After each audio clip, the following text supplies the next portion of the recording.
Jag springer till både baksidan så det är en annan fråga.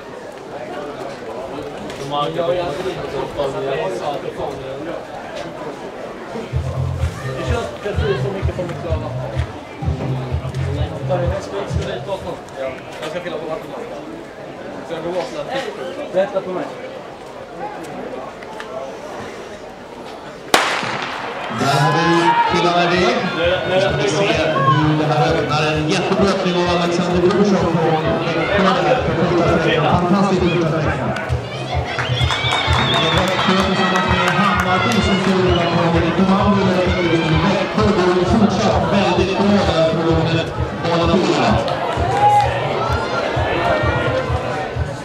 Växjö, Hammarby, håller för starkt och bort i själva.